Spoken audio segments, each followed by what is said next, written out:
Satyabama Institute of Science and Technology, Chennai and Sri Perumbudur.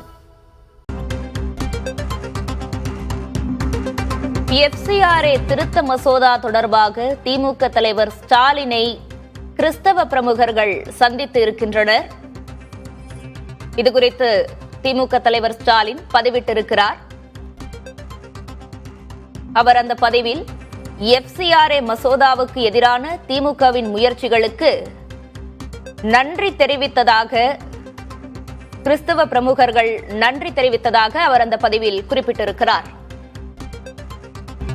கிறிஸ்தவ சமய பெரியோர்கள் பலர் இன்று தனது இல்லத்தில் தன்னை சந்தித்ததாகவும், திருத்த மசோதாவை எதிர்த்து திமுக மேற்கொண்டு வரும் முயற்சிக்கு தங்களது பாராட்டையும் நன்றியையும் அவர்கள் தெரிவித்ததாகவும் திமுக தலைவர் ஸ்டாலின் பதிவில் குறிப்பிட்டிருக்கிறார்.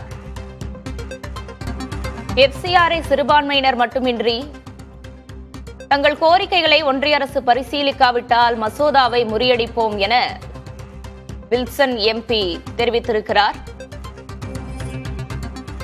அனைத்து மத தலைவர்களும் இன்று தலைவரை சந்தித்து தலைவர் இந்த விஷயத்தில் முன்னின்று இந்த மசோதா வரக்கூடாது என்று எடுத்துக்கொண்ட முயற்சிகளுக்கு நன்றி தெரிவித்தனர்.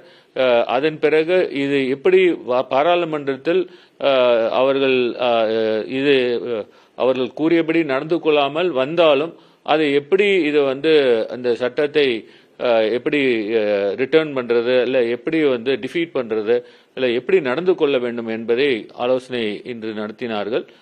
நிச்சயமாக எப்பொழுதுமே சிறுபான்மையருக்கு மட்டும் இல்லாமல் இந்த மசோதா நிறைவேறினால் பெரும்பான்மையருக்கே பிரச்சனைகள் உண்டாகக்கூடும் என்பதை எங்கள் தலைவர் என்று அவர் தெரிவித்தார். அதை நிச்சயமாக மக்களுக்கு எடுத்து சொல்லி, அதே போல வருங்காலங்களில் பாராளுமன்றத்தில் இந்த மசோதா கொண்டு வரும் நேரத்தில் தலைவருடைய அறிவுறுத்தின் பேரில் நாங்கள் நடந்து கொள்வோம்.